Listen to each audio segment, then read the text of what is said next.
जो कयास लगाया जा रहा है, जो उम्मीद जताया जा रहा है दोस्तों कि फिटमेंट फैक्टर कितना हो सकता है। दोस्तों उम्मीद जताया जा रहा है कि जो 8th पे कमीशन लागू होगा वो 1 जनवरी 2026 से ही प्रभावी होगा। ये सोशल मीडिया के माध्यम से पता चल रहा है दोस्तों। जैसा कि आप देख पा रहे होंगे, 8वां वेतन आयोग ताज़ा अपडेट, संभावित सैलरी तुलना और क्या क्या तुलना होगा या सैलरी कितना होगा। ताज़ा अपडेट ये है दोस्तों कि 8वां वेतन आयोग बन चुका है। आयोग का काम जारी है। जो आयोग काम करता है, जो उनका काम है वो कर रहा है, वो किया जा रहा है।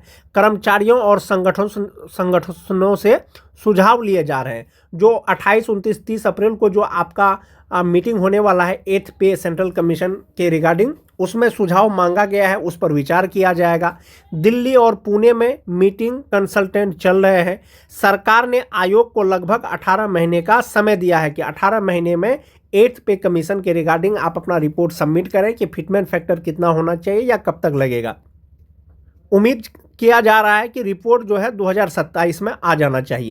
दूसरा चीज़ है दोस्तों कि यह प्रभावी होगा 1 जनवरी 2026 से, लेकिन असली वेतन बढ़ोतरी 2027 में लागू हो सकता है। अगर देर हुई तो आपको एरियर के रूप में जो है, देर होगा तो आपको एरियर के रूप में मिलेगा। और मुख्य मांग क्या क्या है दोस्तों? न्यूनतम वेतन 69,000। जो 7th पे कमीशन के अनुसार जो पे लेवल है या बेसिक पे जिनका 18,000 रुपया होता है, उनका 69 रुपया होना चाहिए। और फिटमेंट फैक्टर 3.83 जो मांग है दोस्तों, इसके अनुसार फिटमेंट फैक्टर कितना होना चाहिए? 3.83, यानी जो आपका टोटल सैलरी होता है या बेसिक पे होता है, जिस आधार पर वो फिटमेंट फैक्टर लागू होगा उसका 3.83 टाइम्स होगा। HRA बढ़ेगा, ओल्ड पेंशन स्कीम की वापसी, ऐसा मांग किया जा रहा है। जहां तक बात 7वें और 8वें वेतन आयोग की सैलरी की तुलना है दोस्तों, जो 7th पे कमीशन है 18,000 जिनका बेसिक पे है, उनका 40,000 से 50,000 तक का होने की संभावना है। और सैलरी जो बढ़ेगा, इनहैंड सैलरी, वो 20 से 30,000 रुपया बढ़ जाएगा। जो लेवल 2 के हैं 19,900, उनका 45,000 से 55 रुपया होने की संभावना है। इनहैंड सैलरी में 25,000 से 35,000 रुपया बढ़ जाएगा। उसी तरह से लेवल 3, लेवल 6, लेवल 7, लेवल 10, जैसे 1 to 5 के प्राइमरी टीचर हैं दोस्तों, वो लेवल 3 में है और 21,700 अगर बेसिक पे है तो वो 50 से 60,000 रुपया उनका बेसिक पे हो जाएगा। और इनहैंड सैलरी में उनका 28 से 38,000 रुपया जो है उनका रहने की संभावना है। जब आपका फिटमेंट फैक्टर लागू होगा तो आपका जो DA है वो 0 कर दिया जाएगा या 2 से 4% रहने की संभावना है। जब 8th पे लागू होगा तो हो सकता है जो 50% या 58% या 55% जो आपका DA है वो मर्ज किया जा सकता है। इसका समझाया गया है दोस्तों कि आपकी मान जाते हैं बेसिक पे 28,000 रुपया है, DA 9,000 रुपया आपका होता है 50% के अनुसार, तो 27,000 रुपया आपका टोटल सैलरी होता है। 8वां वेतन आयोग लागू होगा तो आपका जो सैलरी हो जाएगा वो 45,000 रुपया हो जाएगा। जो लेवल है दोस्तों वो आप यहाँ पर देख सकते हैं कि जो पे स्केल है एग्जिस्टिंग, जो बेसिक पे 18,000 से 56,900, उनका 3.83 फिटमेंट फैक्टर रहेगा तो 69,000 रुपया हो जाएगा। जिनका 21,700 से 69,100 रुपया है, उनका 83,200 रुपया हो जाएगा। उसी तरह से लेवल 3 का, उसी तरह से लेवल 4 का, उसी तरह से लेवल 5 का।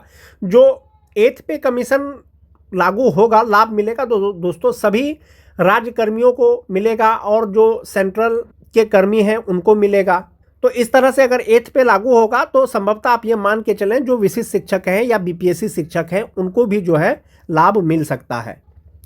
7वां वेतन आयोग के अनुसार जो पे मैट्रिक्स टेबल है वो यही है दोस्तों, जिसमें आप देख सकते होंगे कि लेवल 3 में जो स्टार्टिंग बेसिक पे है वो 21,700 रुपया है। जो लेवल 4 में है वो 25,500 रुपया है। विशिष्ट शिक्षक BPSC शिक्षक का जो बेसिक पे निर्धारित है 1 to 5 का 25,000 रुपया, 6 to 8 का 28,000 रुपया, 9, 10 का 31,000 रुपया, 11, 12 का 32,000 रुपया, वो 7th पे कमीशन का जो मैट्रिक्स टेबल है वहाँ पर फिट नहीं आ रहा है। हो सकता है कि जब 8th पे कमीशन लागू हो तो उनके लिए जो है एक पे मैट्रिक्स टेबल बनाया जाए ताकि 8th पे कमीशन का लाभ मिल सके। अब हम लोग बात करेंगे यदि फिटमेंट फैक्टर 2.86 रहता है 8th पे कमीशन में तो आपका वेतन पर क्या प्रभाव पड़ेगा, विशिष्ट शिक्षक हो या BPSC शिक्षक हो। जो राजकर्मी शिक्षक हैं दोस्तों, विशिष्ट शिक्षक हो या BPSC शिक्षक हो, उनका जो पे स्ट्रक्चर है वो इसी के आधार पर है। जो 1 to 5 का है 25,000 रुपया बेसिक पे, जो 6 to 8 का है 28,000 रुपया बेसिक पे, जो 9-10 के हैं 31,000 बेसिक पे, और जो 11-12 के हैं 32,000 बेसिक पे, और ये स्टार्टिंग बेसिक पे है दोस्तों। अगर इसकी बात करें इंडेक्स के अनुसार, जो विशिष्ट शिक्षक हैं या बीपीएससी शिक्षक हैं जो पहले नियोजित शिक्षक थे, अभी जो है इंडेक्स 10 के अनुसार उनका 32,620 रुपया है। जो 3-5 के शिक्षक हैं, जो 6-7 के शिक्षक हैं 31,670 रुपया है, जो 9-10 के शिक्षक हैं 30,750 रुपया है, और जो मोस्ट इंपोर्टेंट टीटी पास शिक्षक हैं दोस्तों वो 28,140 रुपया है। जो पहले नियोजित थे, परीक्षा पास करने के बाद राजकर्मी बने हैं, बीपीएससी शिक्षक बने हैं या विशिष्ट शिक्षक बने हैं, इसी के आधार पर उनका बेसिक पे है। और ये जो बेसिक पे है दोस्तों, जो 7th पे का मैंने आपको चार्ट दिखाया, वो कहीं पर भी ये फिट नहीं आ रहा है।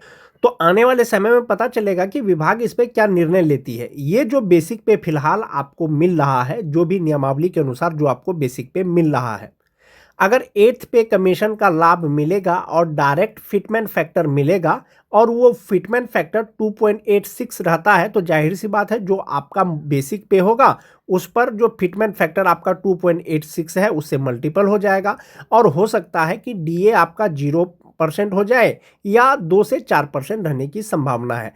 हम लोग यहाँ पर कैलकुलेट करके देखेंगे दोस्तों कि आपका जो बेसिक पे है 32,620, 31,670 या 28,140, यदि फिटमेंट फैक्टर 2.86 अगर रहता है तो आपका ग्रॉस सैलरी या इनहैंड सैलरी पर क्या प्रभाव पड़ेगा। इसके लिए दोस्तों आप ये वाला पे स्ट्रक्चर को देख सकते हैं, विशिष्ट शिक्षक बीपीएससी शिक्षक का फिटमेंट फैक्टर 8th पे कमीशन के अनुसार। तो जो 2022 के शिक्षक हैं दोस्तों, उनका बेसिक पे जो अभी है वो 25,750 रुपया है। फिटमेंट फैक्टर 2.86 रहेगा तो ये 73,650 रुपया हो जाएगा। तो डीए हो सकता है आपका 0% रहे, लेकिन आपको एचआरए जो भी 5% 10% मिलता है वो आपको मिलेगा। ये जो एचआरए है वो 5% के अनुसार है, और मेडिकल 1,000 रुपया है। इस हिसाब से जो ग्रॉस सैलरी होता है दोस्तों वो 78,333 रुपया होता है। इसमें से 7,365 रुपया आपका एनपीएस अकाउंट में जमा होगा, तो इनहैंड सैलरी आपका 70,968 रुपया हो जाएगा, जो छठा फेज के शिक्षक हैं यदि फिटमेंट फैक्टर 2.86 रहता है। वहीं पर हम लोग बात कर लेते हैं जो 2003-5 के शिक्षक हैं, जो नियोजित शिक्षक हैं पहले वाले, तो उनका बेसिक पे अभी 32,620 रुपया है।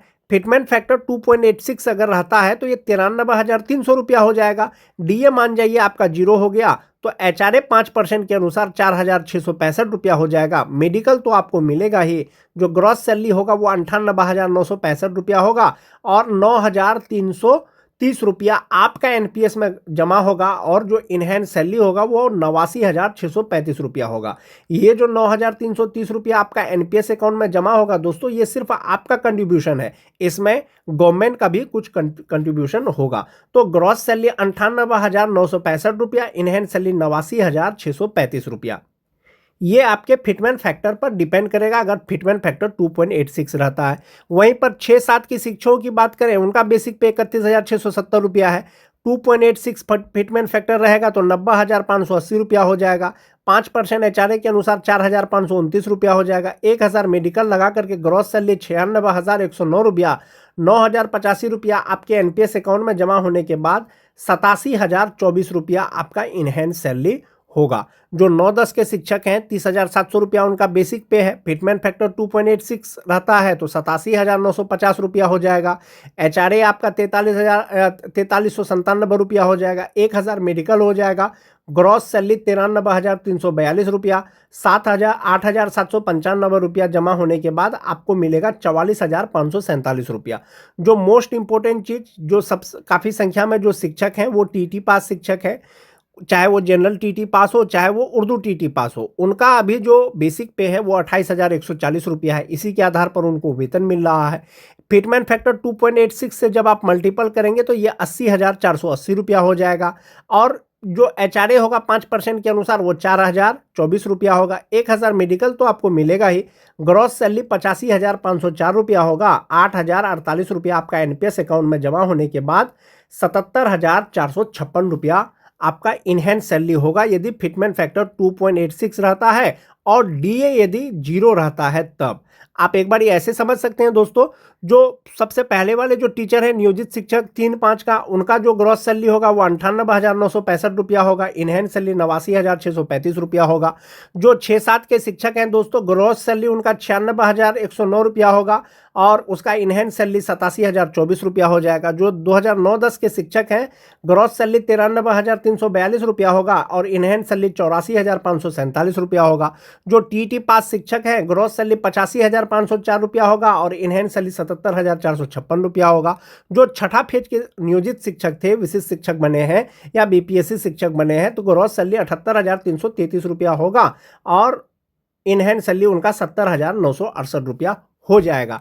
ये जो फिटमेंट फैक्टर दोस्तों 2.86 में लिया गया है, लेकिन ये उम्मीद जताया जा रहा है कि फिटमेंट फैक्टर हो सकता है 3.83 रहे। आपको आने वाले समय में पता लगेगा दोस्तों कि विभाग इस पर क्या निर्णय लेती है या सरकार इस पर क्या विचार करती है। 8वां वेतन आयोग जब लागू होगा दोस्तों, संभवतः इसका लाभ 1 जनवरी से मिलेगा, ऐसा उम्मीद जताया जा रहा है। ये ऑफिशियल नहीं है दोस्तों।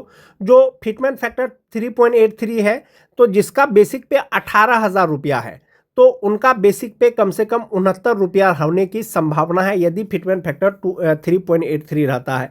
जिनका 7वां वेतन आयोग में यानी 7th पे कमीशन के अनुसार अगर 18,000 रुपया उनका बेसिक पे था, तो 8वां वेतन आयोग में उनका 40 से 50,000 रुपया हो जाएगा और सैलरी भी उनका 20 से 30,000 रुपया हो जाएगा।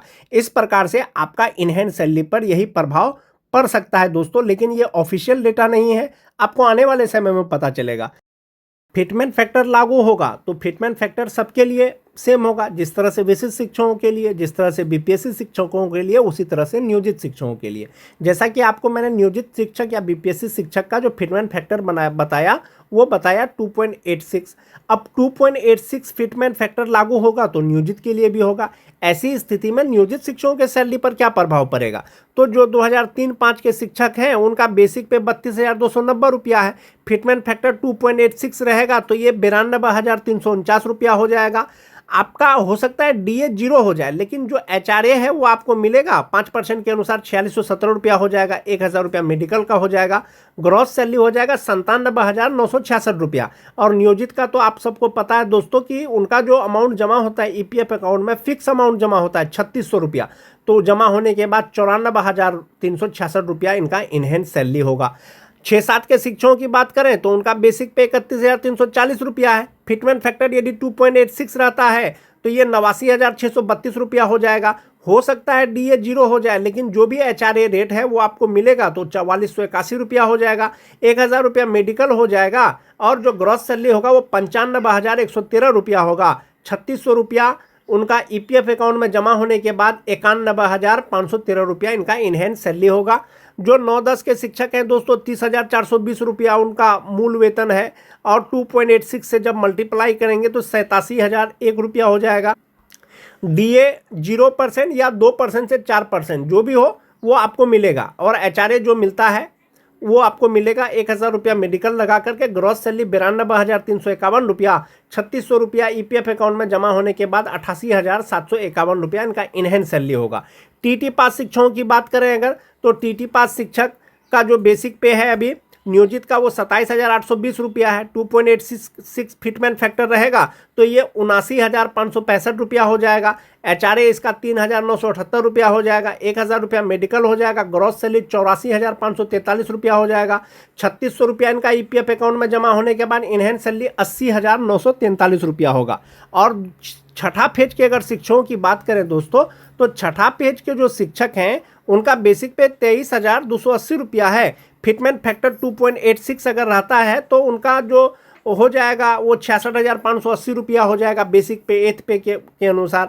एचआरए हो जाएगा 3,329 रुपया 329 रुपया। 1,000 मेडिकल हो गया। ग्रॉस सैलरी 70,909 रुपया। 3600 रुपया उनका ईपीएफ अकाउंट में जमा होने के बाद 67,309 रुपया। और ये जो आपका इनहैंस सैलरी मैं आपको बता रहा हूँ दोस्तों, फिटमेंट फैक्टर यदि 2.86 रहता है तब ये आपको आने वाले समय में पता चलेगा कि कितना फिटमेंट फैक्टर रहता है और इसी के अनुसार आपको वेतन मिलेगा।